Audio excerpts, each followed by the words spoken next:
Hey everybody, welcome back to our nutrition series. Today we're talking on proteins, one of our three major macronutrients, and why it's so important to our diet. What do they do? Proteins help grow and maintain tissues throughout the body, including muscles. They help synthesize enzymes and hormones, and they can even help repair muscle damage. And in some cases, they can even provide small amounts of energy. And how much do we need of them? So, like Dave said earlier in one of his videos, we need about 10 to 35% of our daily diet to come from protein.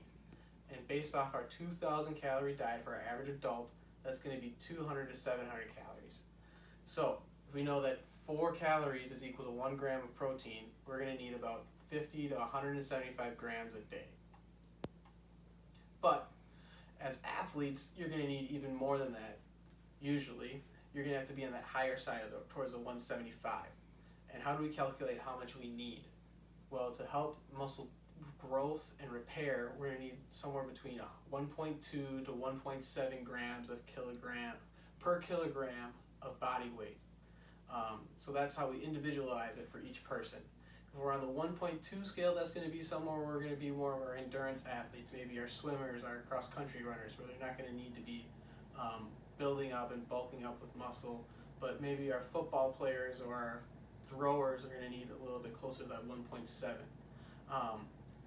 And how do we get to our own weight? How do we figure out what that means for kilograms? So conversion for kilograms is 1 kilogram is equal to 2.2 pounds. So if our average athlete weighs 150 pounds, he's going to be equal, we divide that by 2.2 and we get 68.1 kilograms. So if we split right down the middle again for our average athlete, we use 1.4 grams per 68.1 kilograms, which would make us have to eat around somewhere 95 grams of protein. So where can we get this protein? Our protein comes from 2 sources, our animals and our plant sources. Our animals are going to be our more complete proteins. They're going to be our meat, our beef, pork, our poultry, our chicken, turkey, fish, eggs, and dairy. So we can also have our plant proteins, which are going to be beans, seeds, and nuts. These can be incomplete proteins, which means you're going to have to combine them together to get full effects for the body. So how much is going to be in each of these sources? So our meats and our animal sources are going to usually be the higher side of our protein content. You're going to get the biggest bang for your buck there. So you can see our fish and steak and poultry are going to be about 7 grams per ounce. So your normal 8-ounce steak is going to give you a whopping 56 grams of protein. And then as we go down, you can see some of our plant sources there. We have beans are going to be 8 grams for about a half a cup.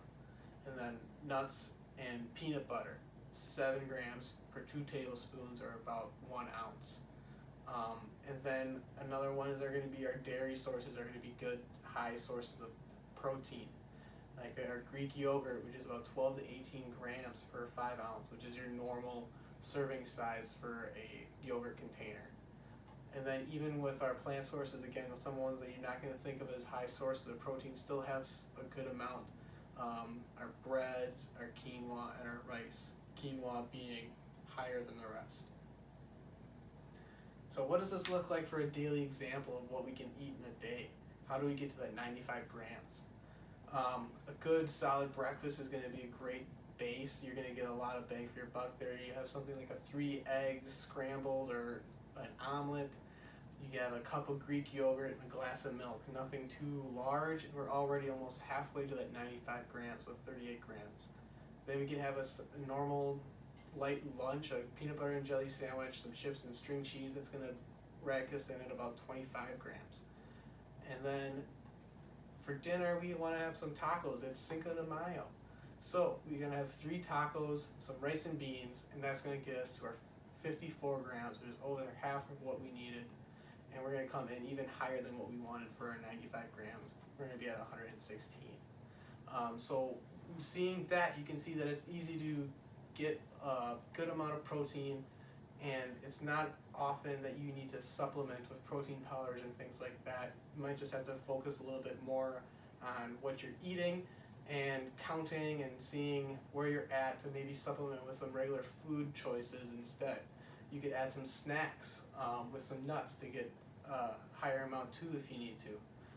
So hopefully you guys learned something, you figured out how to get to what you need for your protein and how your body works.